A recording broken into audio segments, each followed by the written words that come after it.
Hey, hey, hey, fellas. Hey, Wow. It's been a long What's you guys are time. still happening? alive. Wow. That's awesome. Barely. Barely. Oh man, I'm feeling kind Happy of New weird Year. sitting here. It's been a while. Yeah. I have to say, I did miss you guys. Um, I Not as am much as we missed you. surprised. Oh, so sweet and so full of shit. I definitely missed talking about the crap we talk about. I will say it was good to have a break.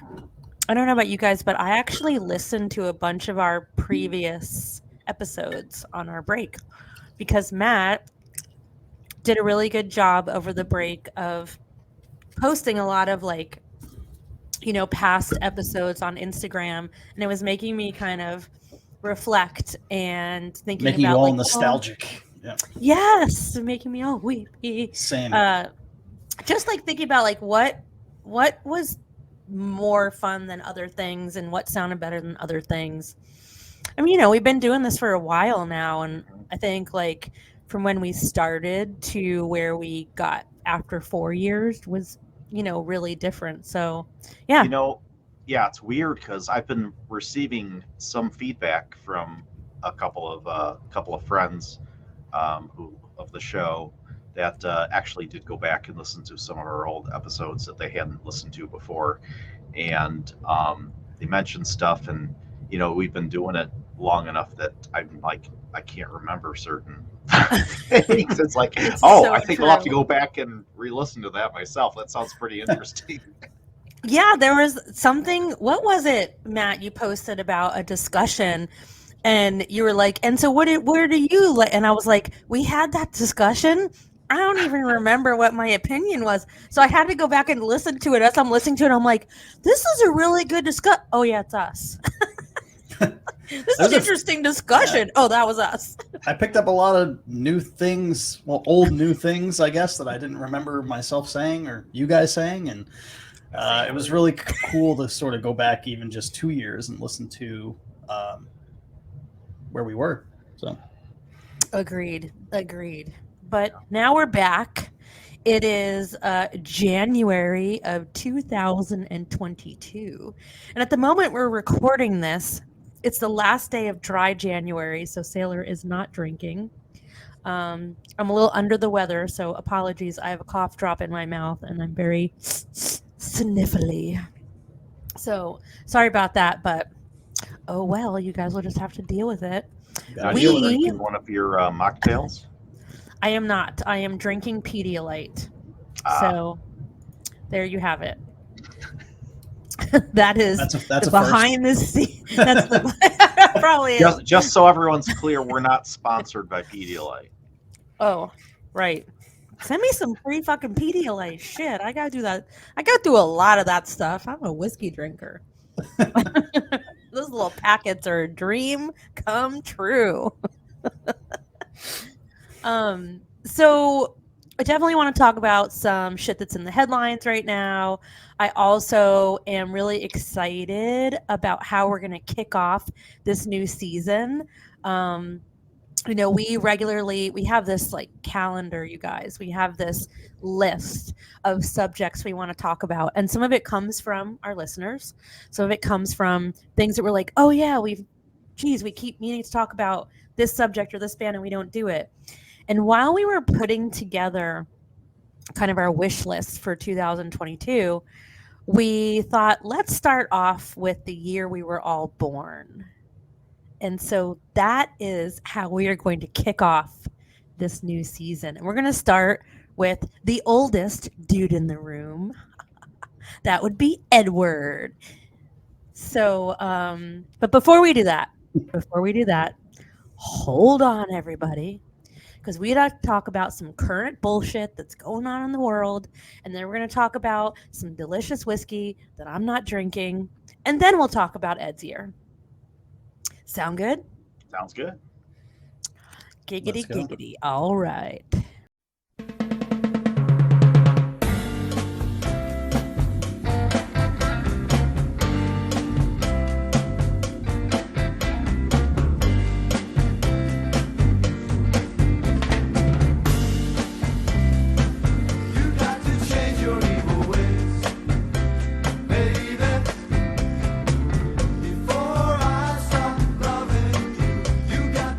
right, so in the news, sad shit first. We lost Betty White.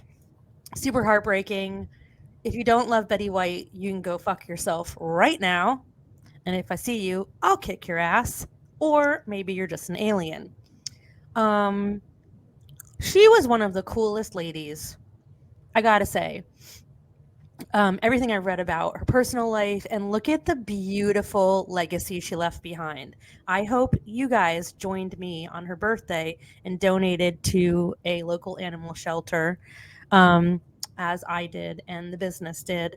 What a beautiful legacy to leave behind. Just reading how so many animal charities across the country were just overwhelmed by the donations that they got is such a beautiful thing. Well said. I mean, you can't. I mean, there's only one Betty White. There will always only be one Betty White. No one will ever compare. There's nobody else that is going to ever be like her. And to stay relevant for as long as she did by doing, yes. I mean, you're talking decades and decades and decades and decades through generations of fans, and still being funny and still being relevant and finding ways to reinvent yourself in show business and in a very ever-changing business, being show business over that period of time, and a brutal business, and a brutal business, and brutal to women when she started throughout her career. Correct. And that's just the tip of the iceberg. I mean, we can spend a whole show on Betty, 2 parts on Betty, but it's just, I mean, there's no words. I mean, it's just if you didn't feel something when she passed away, then you're not breathing. Human. You're not sentient. You're not sentient. True. Yeah. And I'll tell you, we went back. So we were traveling last week, and Golden Girls came on, and we had just, I think it was like a couple years ago, Robin and I like went through from like episode 1 and did all of Golden Girls. And it's just,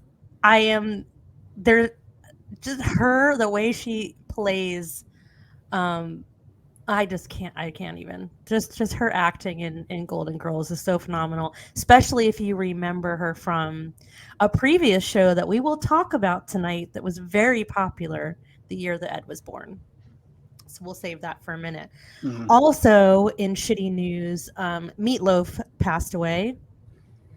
I gotta be honest here, and as I always am, never understood why anybody liked his music. Don't get it.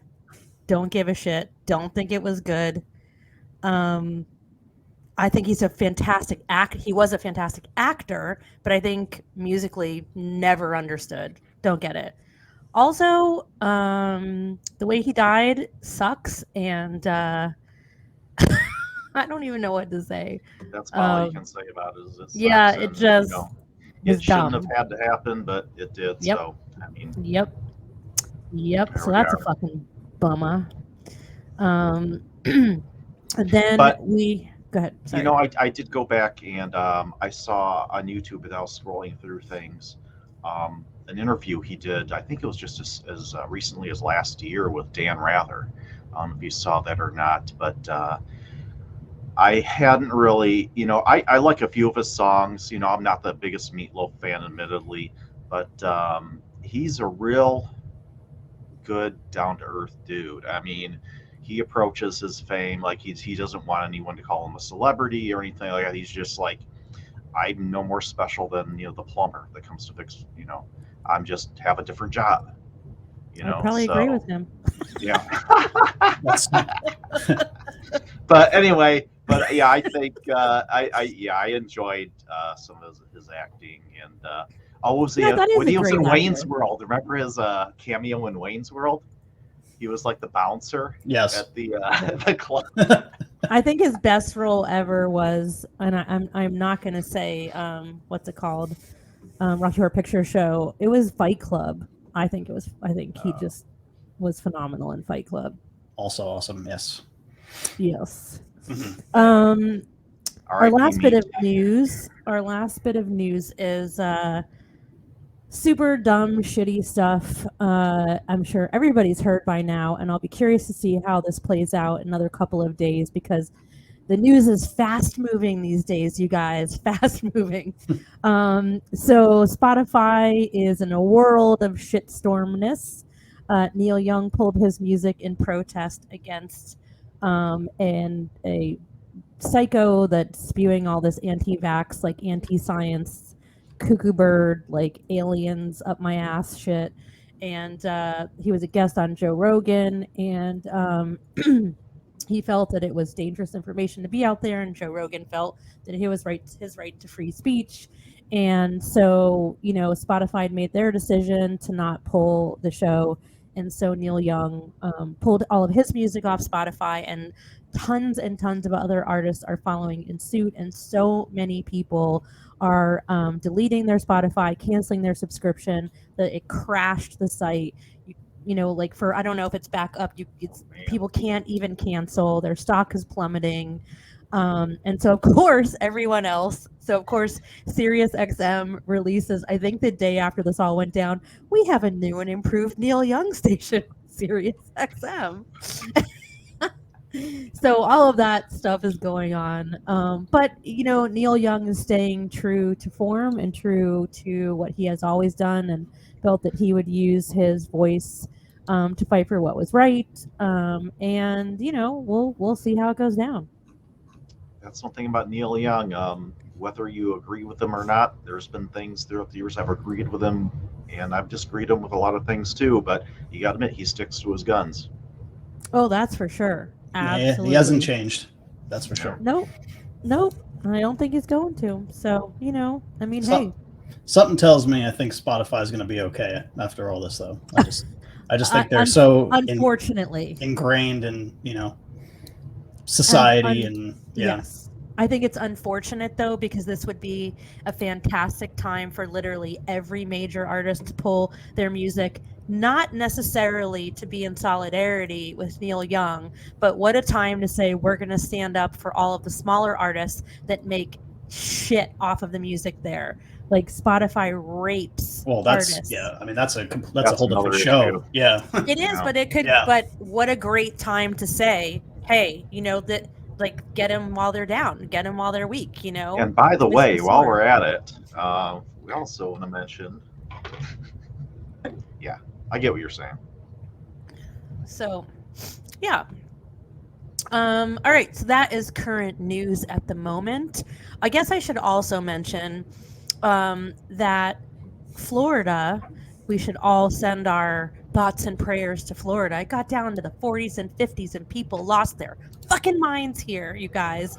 You would think that the world was ending. The supermarkets were slammed. I don't know what they thought was going to happen, that they couldn't go get groceries because it was going to be cold. All those lizards falling out of trees. The iguanas. Yeah.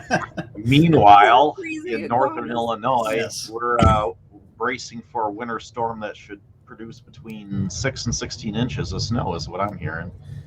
Well, meanwhile, my old home of Salem got like 2 feet of snow and storm surge and icebergs floating through the streets. So it's like, calm down, Florida. Calm down. It's gonna be okay.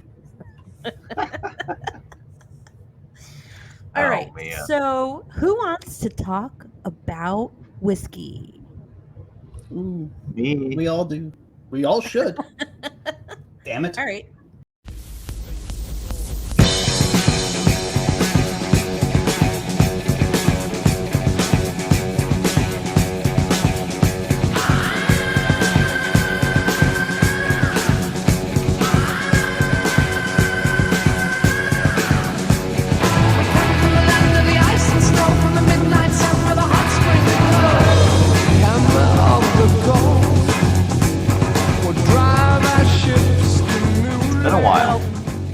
Show.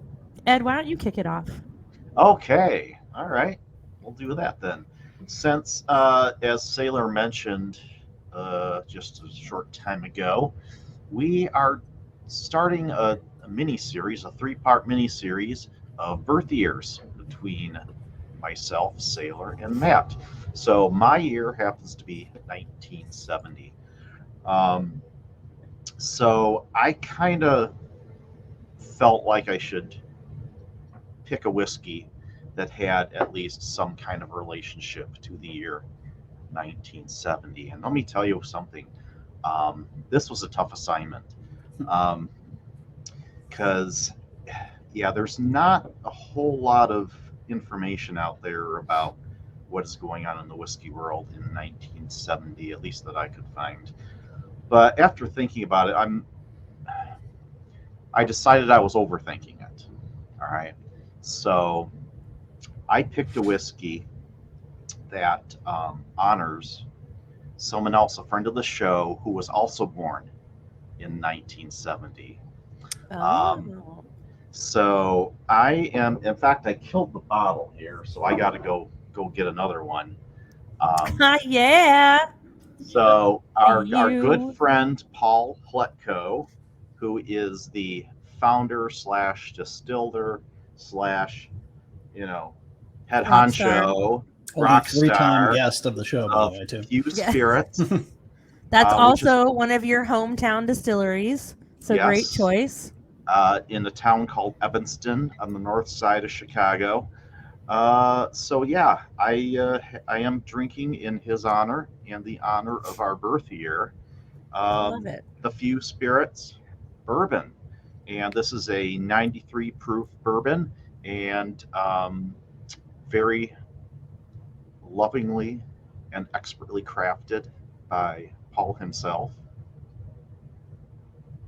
It's a very nice expression and very caramely, very rich, Very very rich. full bodied. I mean, this is Yeah. like a rich, it's got a lot of meat to it for a bourbon that is, how old is it? I think it's maybe like 3 or 4 years old, something like that. It's not terribly old. I know his distillery hasn't been around for like, 40, 50 years, enough to have like a lot of old stock. So it's mostly younger stuff that comes out. But I'll tell you what, don't let age, like we always say, don't let age determine what you think the whiskey is going to taste like, because this is fantastic. Um, You so know, yeah, you that's bring up a good point, Ed. So I think that it's interesting that the brands that established for American whiskey that age was so important, that age was absolutely crucial, that if it wasn't aged for 6 to 8 to 12 to 14 years, it was garbage. All of their age statements have now dropped off, almost all of them.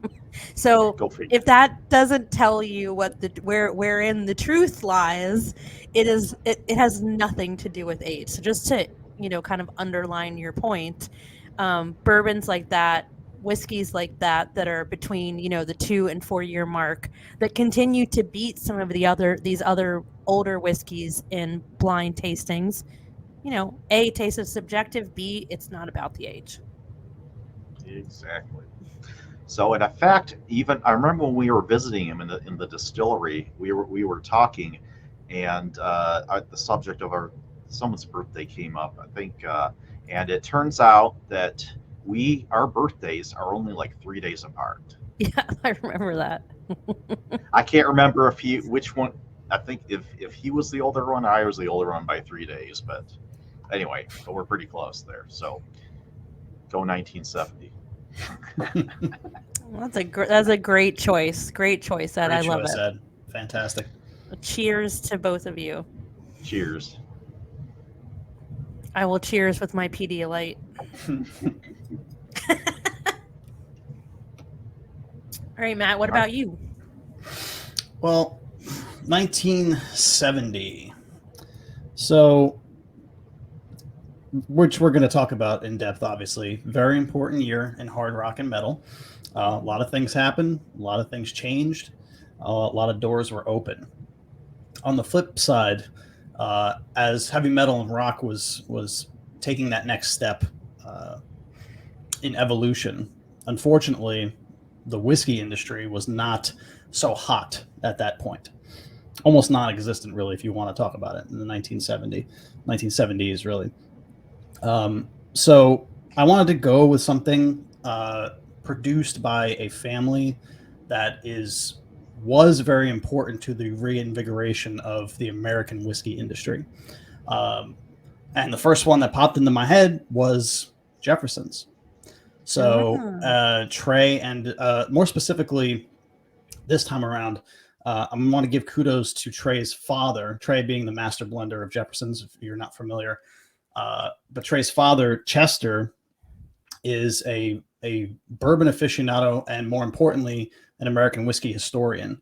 And he's written several books about the history of American whiskey, particularly big books, like yes, big books. yeah, particularly bourbon in Kentucky. And he has painstakingly put together several volumes of talking about defunct distilleries and just really the beginnings of and the genesis of distilling bourbon in Kentucky. For those of you on YouTube, you can see this book, but this is one I have here called Bourbon in Kentucky, which is a very comprehensive guide to all of the distilleries that have ever existed in the state. And it really just talks about the history from Prohibition and how it was dead and how we're part of we're still in the middle of the renaissance of bourbon and American whiskey right now, as we've talked about so many times. So the one I'm drinking from them is their straight rye whiskey finished in cognac casks. Ooh. So Jefferson's obviously still sourcing their bourbon and their whiskey. It's all Kentucky sourced, though. He doesn't source from out of state. True Kentuckian. Finished in cognac casks between 9 and 19 months. Very tasty. A lot of great honey notes. You're going to get some soft grassiness to it as well. Very well balanced. The guy hits a home run with everything he releases. I can't speak on Jefferson's enough. If you're a bourbon drinker, you've heard of them. But if you haven't had this, go out and find it. Even if you're not a rye drinker, go out and find it because it is absolutely delicious. And I think it's going to surprise a lot of people who might not be big rye whiskey drinkers. That sounds really good. And I have been getting more and more into ryes lately. I think that my rye purchasing is trending on the rise and my bourbon purchasing is kind of stalled. So I am quickly, the ratio between the two was quickly approaching 50-50. I think I've still got quite a bit more bourbon, but I mean, I see behind you a few more ryes popping up there over your left shoulder there. Yeah. I've got my rye section over here on this side of the shelf. Speaking of, one of my latest purchases was barrel seagrass rye. This is freaking fantastic. Finished in Martinique rum, Madeira, and apricot brandy barrels. I tell you what, the apricot, first time I taste this, I just got that hit of apricot. It was really interesting. Love that. Yeah. Good stuff. Oh, yeah. Great selections, guys. Tonight I am drinking orange Pedialyte. It is the powder packet, which is not only convenient, but easy to mix with water and have as much or as little as you'd like. I would say the mouthfeel is medium bodied.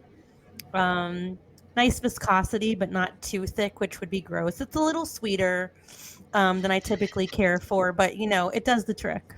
So it's not like an orange zest. It's like a candied orange, I guess you would be. Yes. Almost like a candy necklace orange. Oh, okay. More like a Tang? Is it kind of comparable to Tang? A little bit more dusty candy. Speaking of 1970s. Yeah. It's a little bit more of a dusty candy that leaves the powder on your fingers of an orange candy flavor, than a Tang. Oh, man, I did drink a lot of Tang in the 70s. Now that I think about it. That was good. Do they still make that? Yes. I think so. I gotta go now. I'm wanting to go get some more Tang. Yeah, don't look at the sugar content though. You'll probably it's like probably as bad as Kool-Aid. It's just pure flavor. I don't think it's that bad, but it's pretty bad. Kool-Aid's pretty bad. Yeah. Yeah. Oh yeah. All right, so we got our whiskey and our Pedialyte. We're going to have some drams, and let's get into this conversation about the long year ago, 1970.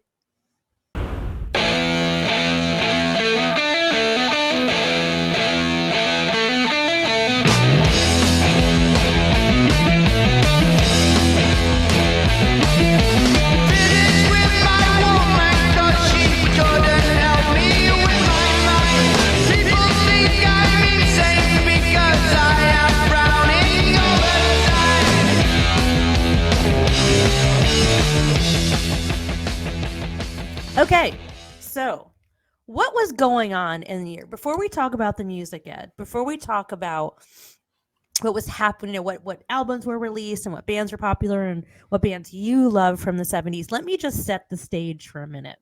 Okay, so come, if you will, on a journey with me to 1970, which by all accounts was a weird ass year. The 70s in general were very bizarre. So, okay, Diana Ross and the Supremes performed their farewell live concert together in Las Vegas. And then Diana Ross's replacement, Jean Terrell, is introduced on stage at the end of the show. The American Football League and National Football League officially merge under the NFL's name. And on April 11th, Apollo 13 is launched towards the moon. Also, the U.S. invaded Cambodia to hunt out the Viet Cong, which was followed by widespread large anti-war protests, which unfortunately included the Kent State shootings, where 4 students were shot dead at Kent State University and 9 wounded and by the Ohio National Guardsmen in protest of the Vietnam War. The first gay pride parade happened a year after the uprising of Stonewall to mark the anniversary on June 28, 1970. The first pride marches took place in Chicago, LA, New York, and San Francisco. Within a few years, gay rights organizations were founded across the U.S. and the world. And as you know, now every year in June, there is a gay pride parade pretty much everywhere in the world and in every city and town in the U.S., which is awesome. The first New York City Marathon took place. Janis Joplin sadly passed away in the year 1970. And if you were wondering, the most popular toy of 1970 is a toy that I guess continued to be popular through the 70s because I had one.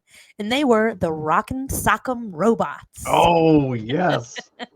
We brought that up in another those show. I think we did. I think you and Matt were supposed to fight oh over yeah, we were something. supposed Matt, we got to do that. I know, We I'm got to looking do around. I that. have them in this room somewhere. Oh, we got to do It that. will happen this season. Yes. Let's make it happen. So also, the pogo stick was wildly popular, and those sticks were invented by people who hated children and wanted them all to die. I remember Okay, hopping around one of those. me too, and I cracked my head open. Oh, geez. So, okay, so in 1970, Vogue proclaimed there are no rules in the fashion game now, folks. Mostly due to the overproduction flooding the market with cheap synthetic clothing. Common items you would see on the streets in 1970 were miniskirts, bell bottoms that were popularized by the hippies, air quotes, vintage clothing from the 1950s, and the androgynous glam rock and disco styles that introduced platform shoes, bright colors, glitter, and satin. Also, if you wanted to buy a house, all you had to do was pull together a whopping $22,000, which was about the median home price in the U.S., between $22,000 and $25,000. Right now, today, the median home price in the state I live in, which is Florida, is $297,000. Okay, a gallon of milk was $1.32, which I thought was pretty pricey for 1970. Right now, in my state, a gallon of milk costs $3.07. Now let's talk cars, because I know that Ed has a fancy car himself. So in 1970, the Ford Pinto was introduced. Chevrolet released the second generation Camaro. I used to have one of those pups. AMC introduced the Gremlin. We had the Datsun 240Z that came out, the Dodge Charger, and the Ford Mustang Boss 302, which was considered at the time the best Mustang yet. Now, check out the prices for the Ford Mustang Boss. They began at $2,721. Yes, I did just throw up in my mouth for the hardtop. $2,926 for the Grande. $2,771 for the fastback, and a whopping $3,271 for the Mac 1. Little did people know how good of an investment that would have been to buy one and store it away. Can you imagine? Jay, can you imagine buying a brand new muscle car for $3,000? Get the fuck out of here. Wow. So, Ed, what do you have stashed away in your garage? It's a little bit later. It's a 1990 Mustang GT. Still, you're a Mustang man. So that's true. All right. What was on TV? Well, the Mary Tyler Moore Show, featuring none other than Betty White and Mary Tyler Moore, The Partridge Family, and if your grandma watched her stories, All My Children, The Odd Couple, and Cat Weasel. Does anybody know what Cat Weasel is? Cat Weasel. I know Cat Yep. Dog. That was the Yes, 90s. Cat Dog. Yeah. I remember Cat Same Dog. premise, I had kids or back then. No. yeah. Cat Weasel is Okay. a magician from the time of the Normans who is cast into the future by magic.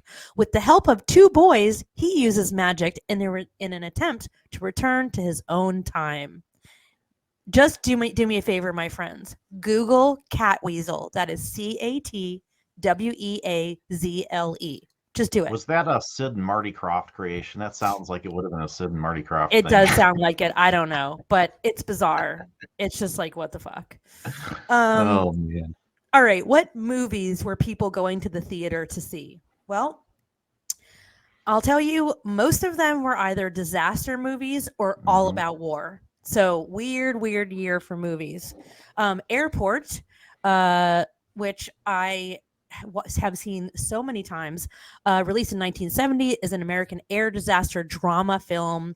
It starred Burt Lancaster and Dean Martin, of all people. Super weird. The film is about an airport manager trying to keep his airport open. Now, get this, during a snowstorm, but also while a suicide bomber plots to blow up a Boeing 707 airliner in flight. So it couldn't just be the snowstorm, but also there's a suicide bomber. And it was taking place at a fictional airport near Chicago. So there you go, Ed. And that was, I remember, one of the first movies to really spawn the whole sequel series. Yes. Yeah, there was Because several. there was Airport 75, I think, which was the Yeah. Concorde, and then there was a 77, which I actually saw it in the theater, which was what the I think I did too. 747 Yeah. that was crashed in the water. But yeah. Yep. Also in 1970, the movie MASH, not the TV show, but the movie, was released with Donald Sutherland, Elliot Gould, and Robert Duvall. Classic.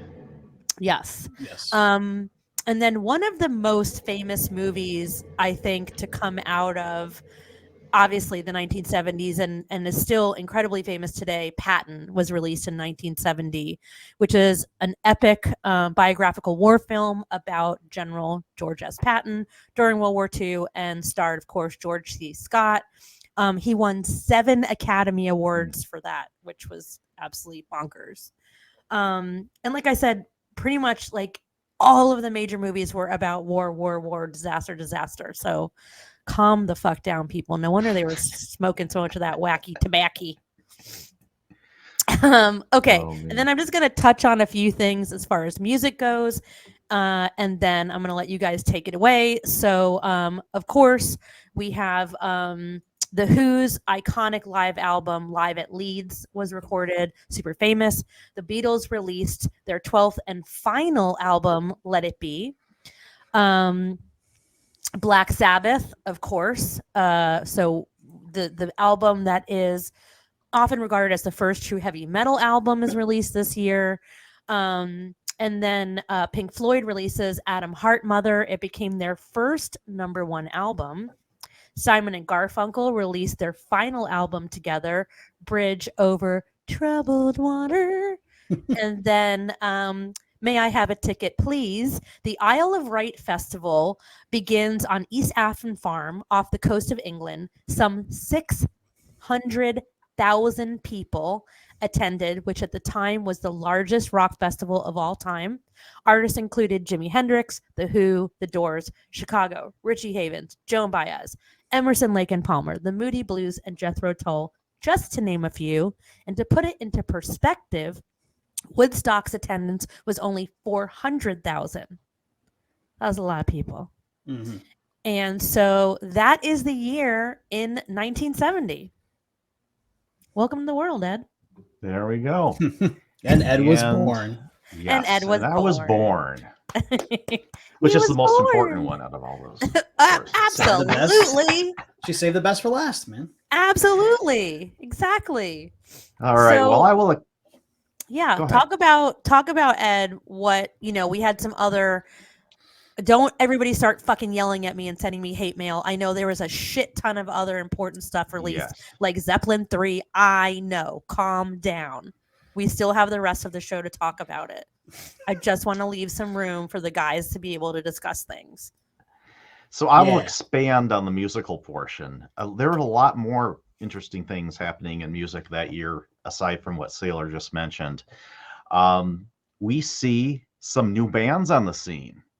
We see the birth of the band Queen and also the band Aerosmith, both of which I think probably most of our listeners are familiar with, and both of those bands we have covered Yes. on our show.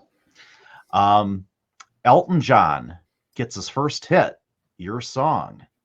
And as Sailor said, we get the first album from Black Sabbath. And also we get the first album from Paul McCartney, his album McCartney. And a little change happens.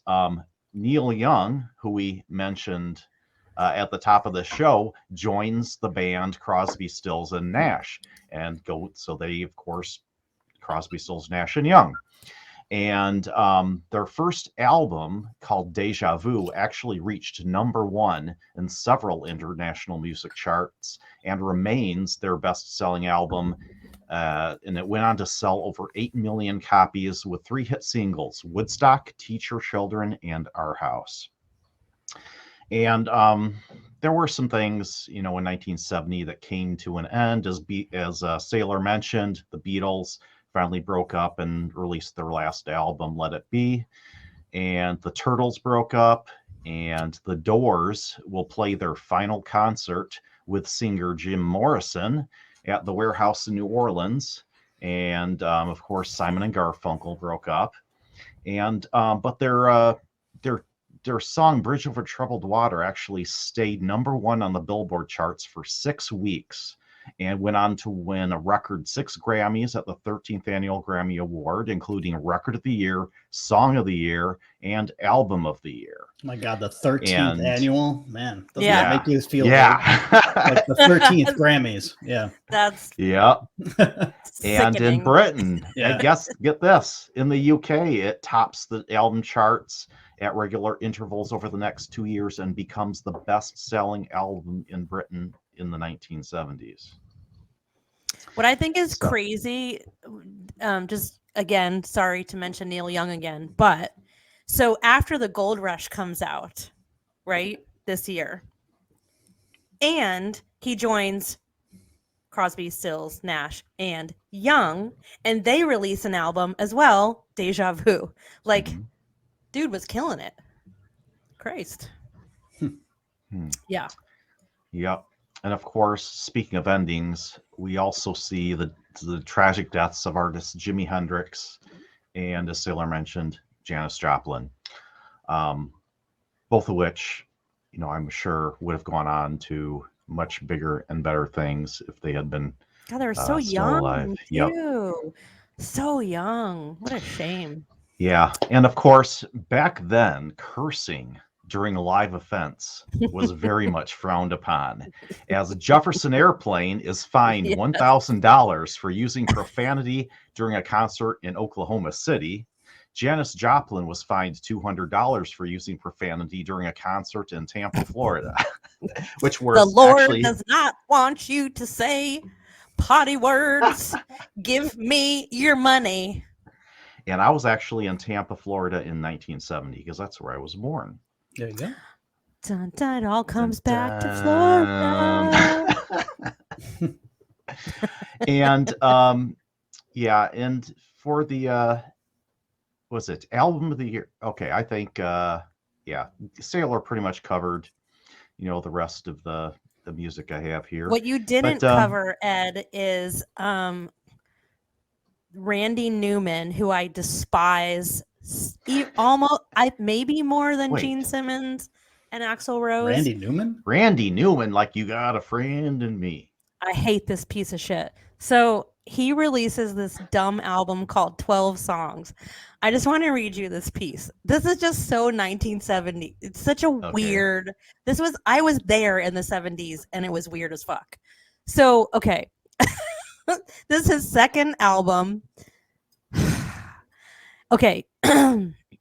So there are narrators, and they include an arsonist, a cuckold, a wallflower, a stalker, a junkie, a necrophiliac, a hillbilly drunk, and a gas station attendant. How the fuck did this guy get popular? How was he releasing albums? Yeah, it was the 70s. People I'm were bringing doing that a lot word of back. drugs. Cuckold is coming back. Season 4, episode 1, Metal Rock and Whiskey. You heard it here. After you said that word, I didn't hear anything else you said. So that's such a great word. Did she say cuckold? Cuckold? Cuckold? Can't remember the last time I've heard that word. Yeah. It's not cuckold, by the way. It's It not is cuckold. cuckold. Cuckold. O-L-D. Cuckold. Yeah. Or cuck for short. Or cuck. Is it really Yeah. cuck for short? Yeah, Ew. that's how they use it now. That makes me want to. Ew. Oh, yeah. You know how things are. Words get shortened over time, and you know. I know, but I don't like the way that sounds. Just cuck. In 10 years, it'll just be cuh. You know, Cuck. whatever. That's true. I mean, and then people are just be like, as our language just sort of degenerates over the generations. Yes. And our knuckles start dragging on the ground again. Yes. Great. That's where we're headed. Good job, guys. Good job, human beings. Yeah. So that's what I got. How about you, Matt? Oh man. So obviously I wasn't born at this time. Doesn't mean anything. But I'm gonna tackle this from a slightly different perspective. And I'm gonna try my absolute damnedest not to make this all about Black Sabbath, but it's very, very difficult when you're on a podcast about hard rock and metal and you're talking about the year 1970 and you don't make it 70% about Black Sabbath. But so 1969 into 1970, I went back a decade and looked at 1959 into 1960. And there's a lot of parallels there. So moving from 59 to 60, we lost a lot of big musical stars. Day the Music died, 1959. Buddy Holly, sort of encompassed that innocence of the 50s that died when those guys died, moving into the 60s. 69, we have in December of 69, actually, right before the turn of the new year, we had the Nightmare at Altamont, where 6 fans were killed during the Rolling Stones set there. Really, really terrible tragedy. You guys mentioned some names: Jimi Hendrix, Janis Joplin. I'll throw Jim Morrison in there. Although I don't think Morrison died in 70. I think he died in 71. But these were supposed to be the voices of that next generation, that next wave. And they were all silenced right at the turn of the decade. And the Beatles broke up, obviously, closing out the 1960s. Huge impact on the music industry, on the rock industry. And filling that void came this band from Birmingham, England called Black Sabbath, right? A big void to fill. And at a time where they're trying to, the messages are being sent in music about the times and the adversity and what's going on in the world, this band comes in and they don't really care about that. They played the underdog very, very well. And I think that they sort of hung their hat on that when they released their first album. And despite painting themselves as sort of the underdog with this new sound or this take on an older sound that they sort of played with, not really heavy metal yet. That term wouldn't be used again, or that wouldn't be used for a while, actually. And it wasn't accepted when they first started using the term heavy metal. But that album sold 500,000 copies in its first year. So 500,000 copies in its first year. despite being underdogs. And they sort of ushered in this new sound, this new generation of fan that might not have been looking for a certain, certain the same stuff that they had been hearing, or they just weren't buying what was going on at the time musically. And if you listen to some of the other big albums that were released that year, and I did a deep dive on some of these albums, some of these bands I never even heard of before, just being a little bit younger, maybe. Atomic Rooster, I have never heard of them before. Listen to the whole album. Groundhogs, also. Of course, you have Deep Purple's Deep Purple and Rock, which is, 1A and 1B with Sabbath's 2 albums that were released that year. All of the other albums sort of have, they're amazing albums, but they have sort of that psychedelicness to them that you don't get 100% with Sabbath. There's just that dark ominousness with Sabbath that they brought that ushered in this new sort of paradigm shift in hard rock. And of course you have new inventions with, different amplifications, and the Marshall stack becomes very popular during this time as well, which adds to that sound. You have the uniqueness of Tony Iommi and the way that they had to tune down to sort of mold to his style of playing with his little injury. But you have the shift, and you have that door that was slightly ajar that was completely destroyed when Black Sabbath came on the scene. And in the subsequent years, you see 71, 72, 73, the bands there are other bands that try to mold that same style of music. And even Zeppelin's album this year, which we had talked about previously before, Zeppelin 3 was kind of a departure from what they had done with Zeppelin, their original album, and the Zeppelin 2, albeit they probably have their best single song on Zeppelin 3, but it was a different album completely. They kind of went away from what they were doing. But it was very fascinating to just sort of take a cross section of 1 year in music, in one style of music, and just go down a complete list of these bands that they sort of put onto all of these top lists for this year, and really listen to it in detail and really absorb it. And by doing that, you see how Black Sabbath separated themselves from the rest of the pack. And I found that absolutely fascinating.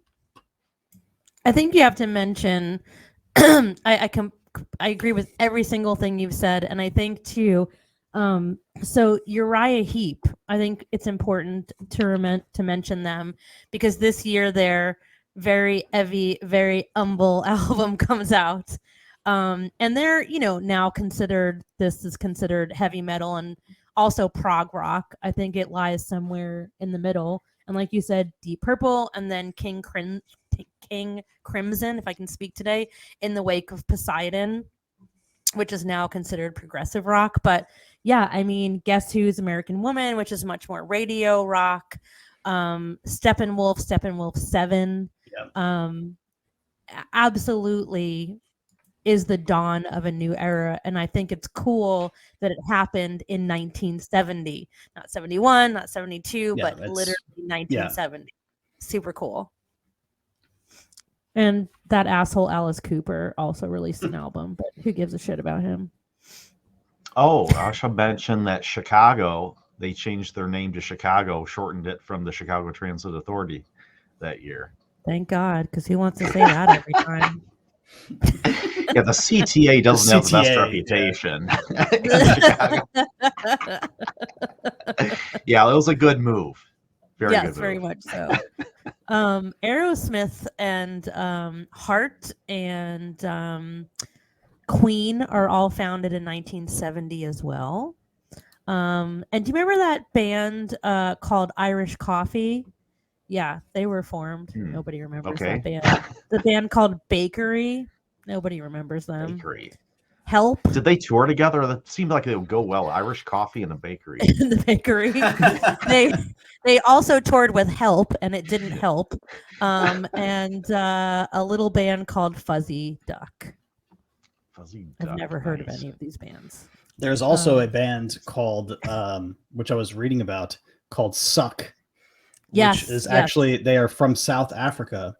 And they actually released, after Paranoid came out, because Paranoid came out the same year as the self-title, both in 70, they released some recorded covers of Black Sabbath songs in Oh, wow. 1970, in the same year.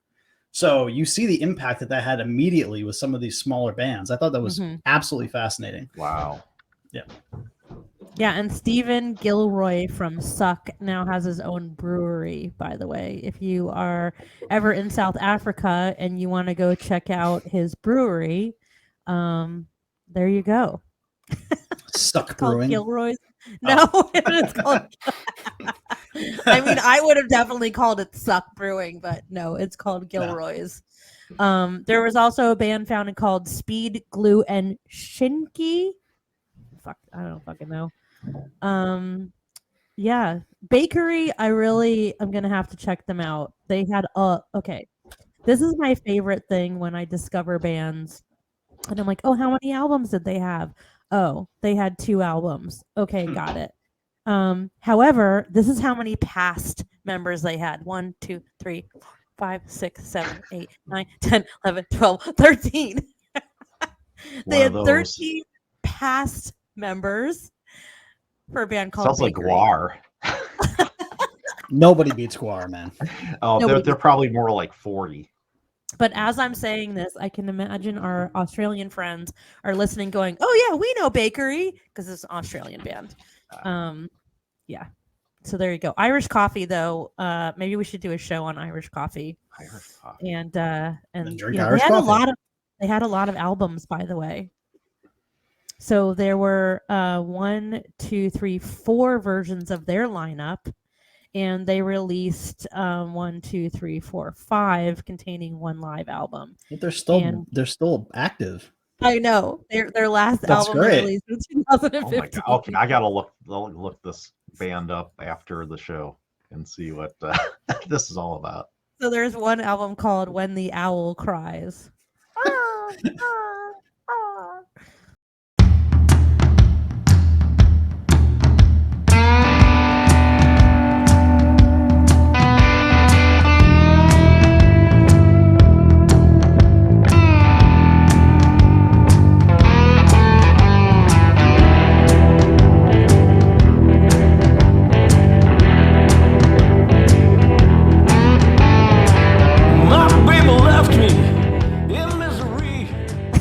I hope there's a music video for that somewhere. That's probably awesome.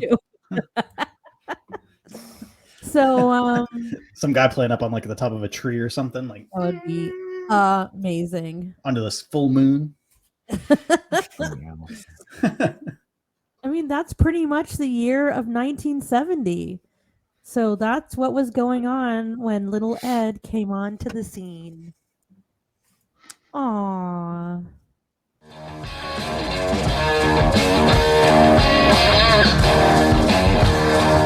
Well, I'll stand up next to a mountain and I'll chop it down with the edge of my hand.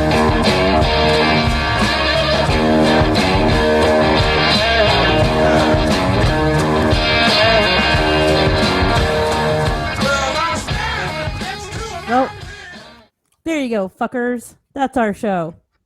I hope you liked it. Can't underestimate the importance of that year when it comes to the music that we talk about on this show. Indeed. Very true. Indeed. That might be the not taking away from the year that we're going to talk about when I was born or the year when Sailor was born, but 1970, man, is a huge year in hard rock and heavy metal. You know who else was born in 1970, Matt? Who? Chris Jericho. Oh, yeah.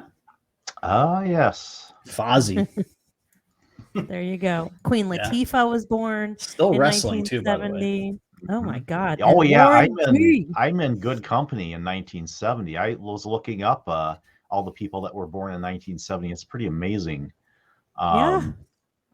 So I got the list right here. Oh, Beck. Speaking yep. of rock, Beck Ani was born in DeFranco as well. 1970. Mariah Carey. Yeah. Tina Fey was born in 1970. My Greek sister. Yep. Yeah. Who had Redman, the rapper, Sarah Silverman. And Warren G. Please, can we just take a minute for Warren G? Oh man. Nobody cares but me. That's fine. Whatever, guys. That's fine. Fuck you guys. Well, this was a fun way to come back Yes, it to was. kick off season. What the hell season is this? Season number 4. Four. Okay.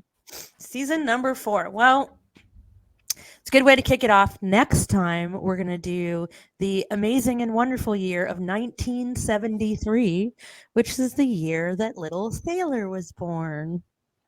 I remember talking about a few things that happened in 1972. That's going to be a good one. Yep. It was an interesting year, and it was an interesting place for me to be born to some interesting weirdos. So we'll discuss that and other musical facts next time. But seriously, I'm super excited about the lineup that we have. We're going to go through each of our birth years, and then we're going to talk about some bands that, you know, honestly, we had kind of not really focused on the whole prog rock section of rock music, and I think it's a kind of a miss on our part because there's a lot to it that is, you know, the tentacles that come from or reach out to heavy metal, and of course, you know, embedded in rock. So I think I'm gonna have a really good time. I've been listening to a couple prog rock stations to just kind of, you know, get my brain going. And I forgot how many prog rock bands I absolutely love that, like, when the song comes on, I have to be like, turn it up. So I think that's going to be a really good time. And of course, listeners, we wouldn't let you down. We didn't forget. We will continue our glam metal series that's been going on for about a year and a half now. Yes. It's like the War and Peace of podcasting. It just like it's an epic that doesn't There's end. just so much material there. Of all genres, why that one? Like, who gives a fuck? There's so many better genres, like prog rock, for example. That should be the one that we keep talking about for years. Not Oh, stupid but it's fun. metal. That's true. And we are going to revisit at some point. It's going to happen this season because it's on the docket. The only that I can remember argument between Sailor and Ed. And for fans who listened last season, you know what we're talking about. Ed, I'm gonna get good and liquored up for that one. Oh So man. you better be ready. You better be You better be wearing your ripped up jeans and your ripped up shirt and get your goddamn violin bow next to your stupid fucking guitar and get ready to battle. Put a cup in those fucking torn jeans, man, because she's gonna be kicking you in the balls all night. We'll see who's gonna end up crying in the rain here. Oh, bada bing. And with that, folks, that's our show. So one thing that we didn't mention at the top of the show that we definitely want to mention is we will be recording a very special tribute show for a member of our community that we lost recently, very sadly. If you know the mayor from Instagram, who poured his high proof whiskey almost to the top of his Glencairn glass every day with Canadian Chad and his 2 puppers, his cutie pie Boston Terriers, in Rod's garage. You know who I'm talking about. So big teddy bear guy. Like Ed said best, we didn't always agree on things outside of music, but we always agreed on music and being a decent human being, which is important.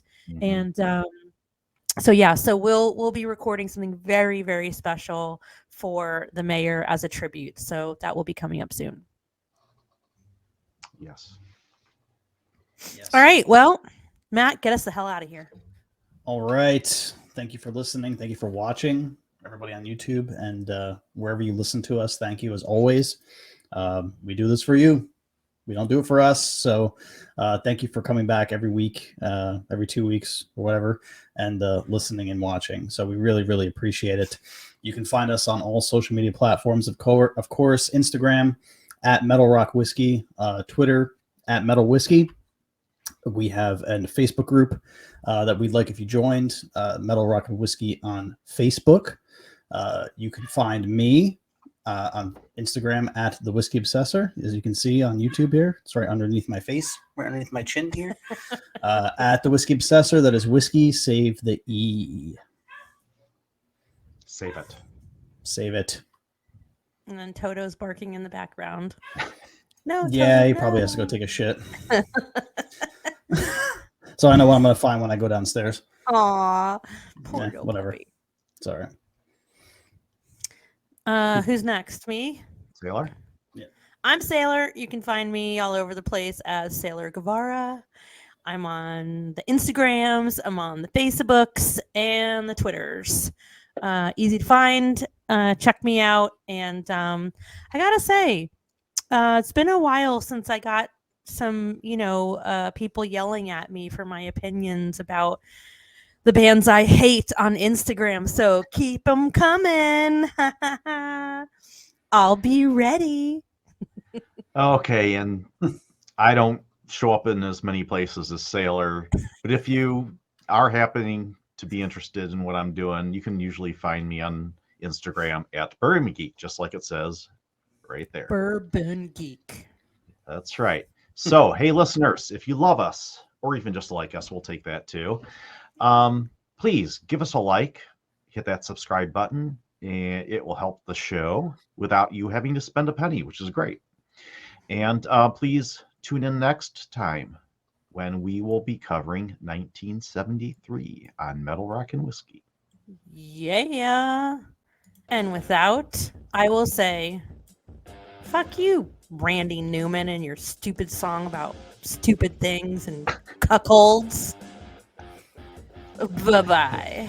Later, everyone. Bye. Though they may be parted, there is still a chance that they will see. There will be an answer. Let it be. Let it be. Let it be. Let it be. Let it be. Yeah, there.